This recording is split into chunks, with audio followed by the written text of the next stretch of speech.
اللہ تبارک و تعالیٰ کی کتاب قرآن مجید ہے۔ وخیر الحدی حدی محمد صلی اللہ علیہ وسلم، آپ صلی اللہ علیہ وسلم نے ارشاد فرمایا لوگوں بہترین طریقہ تمہارے لیے، بہترین ماڈل، بہترین طرز زندگی تمہارے لیے اس وقت کوئی ہے تو آپ صلی اللہ علیہ وسلم نے ارشاد فرمایا خیر الحدی حدی محمد صلی اللہ علیہ وسلم، بہترین طریقہ زندگی محمد صلی اللہ علیہ وسلم۔ پھر دوسری حدیث میں آپ صلی اللہ علیہ وسلم نے مجھے اور آپ کو وارن کیا ہے، متنبہ کیا ہے کہ خبردار تم قرآن اور سنت کو مضبوطی سے دانتوں سے تھامے رکھا، کبھی گمراہ نہیں ہوگے۔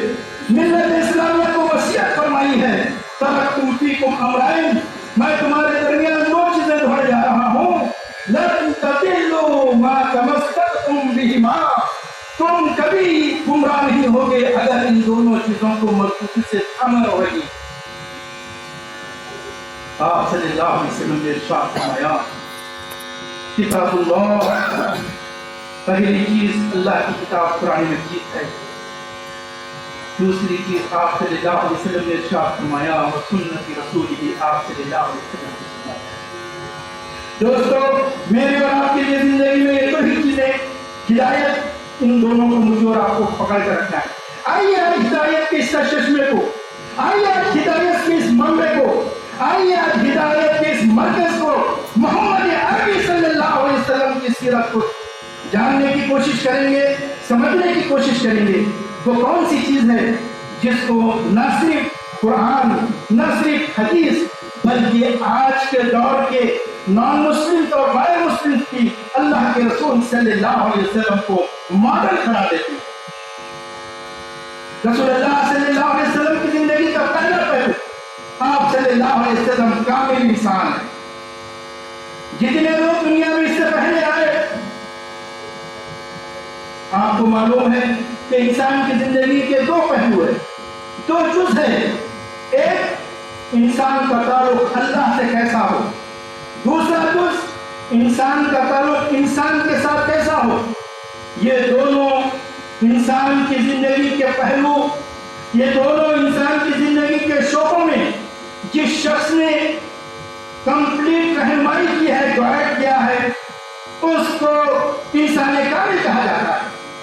آپ صلی اللہ علیہ وسلم نے انسان کو اللہ سے ملایا اور اس کے حقوق بتائے۔ آپ صلی اللہ علیہ وسلم نے انسان کو دنیا میں کیسے زندگی گزارنا چاہیے، انسان انسانوں کے ساتھ کیسے رہنا چاہیے، آپ صلی اللہ علیہ وسلم نے وہ حقوق بھی بتا دیے۔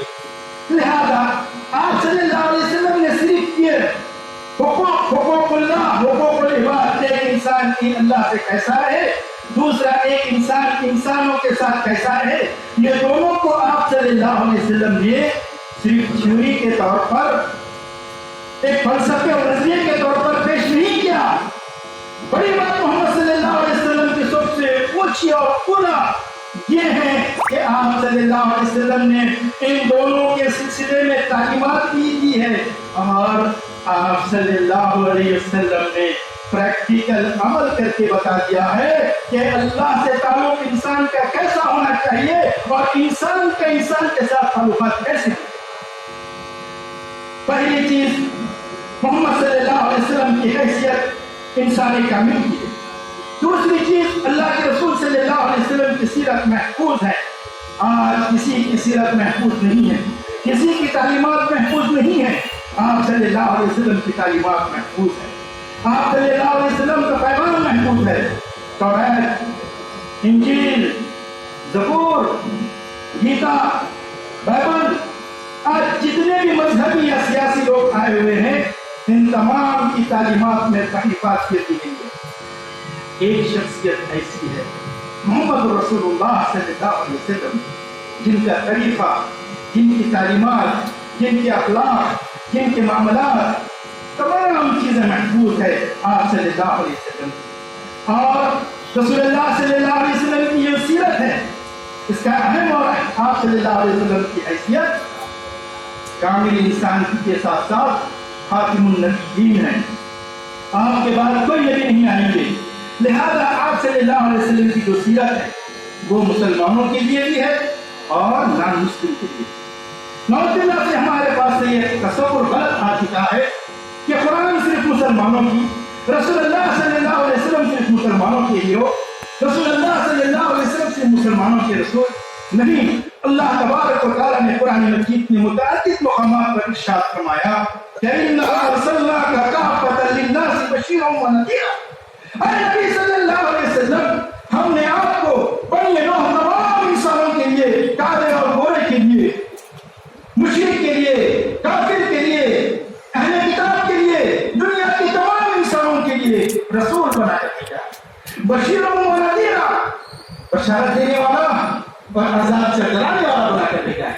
رسول اللہ صلی اللہ علیہ وسلم کی تعلیمات میرے دوستو صرف مسلمانوں کے لیے نہیں ہے، یہ سیرت کا پیغام صرف مسلمانوں کے لیے نہیں ہے، اس پیغام کو نان مسلم تک پہنچانا ہے، غیر مسلموں تک پہنچانا ہے، دنیا کے ان تمام مذاہب تک پہنچانا ہے۔ یہ سیرت ان کا حق ہے، ان کو ملنا چاہیے، اور اس کی امانت کی ذمہ داری میری اور آپ پر ہے۔ آگے بات آئے گی، یہ چند سیرت کے پہلو تھے۔ اب آئیے اللہ کے رسول صلی اللہ علیہ وسلم کی سیرت کے سلسلے میں وہ کیسا کارنامہ ہے جو اللہ کے رسول صلی اللہ علیہ وسلم نے اس دنیا میں انجام دیا۔ سب سے پہلے سیرت کے چند درخشاں پہلو، چند پکچرز رسول اللہ صلی اللہ علیہ وسلم کی لائف سے آپ کے سامنے رکھنے سے پہلے یہ ضروری سمجھتا ہوں کہ میرے اور آپ کو وہ بیک گراؤنڈ معلوم ہو جائے، وہ پس منظر معلوم ہو جائے، وہ سماج، وہ سوسائٹی اور وہ معاشرہ کیسا تھا جس میں رسول اللہ صلی اللہ علیہ وسلم نے مبعوث ہو کر وہ کیا آپ صلی اللہ علیہ وسلم نے چینجز لائے ہیں، آپ صلی اللہ علیہ وسلم نے کیا تبدیلی لائی ہے، جس کی وجہ سے آپ صلی اللہ علیہ وسلم کی شخصیت کو کامل شخصیت، نمونہ، اور آپ صلی اللہ علیہ وسلم کو میرے اور آپ کے لیے آئیڈیل قرار دیا۔ دوستو، میں نہیں کہتا، قرآن کہہ رہا ہے کہ رسول اللہ صلی اللہ علیہ وسلم آنے سے پہلے ظہر الفساد فی الارض والبحر بما کسبت ایدی الناس، زمین پر اللہ کے رسول صلی اللہ علیہ وسلم آنے سے پہلے کیا تھا؟ پورا فساد برپا ہوا تھا۔ آپ صلی اللہ علیہ وسلم نبی بنائے جانے سے پہلے خشکی اور بری، خشکی اور بحری، تمام پر کیا تھا؟ فساد تھا زمین۔ اللہ کے رسول صلی اللہ علیہ وسلم اس فساد کو کیسا دور کیے؟ یہ فساد کیا تھا؟ قرآن کہہ رہا ہے کہ انہم الا کالانعام بل ہم اضل سبیلا۔ اے نبی صلی اللہ علیہ وسلم، آپ آنے سے پہلے یہ عرب کا ماحول، یہ عرب کا معاشرہ، یہ عرب کا کلچر، یہ عرب کی تہذیب، یہ عرب کا سماج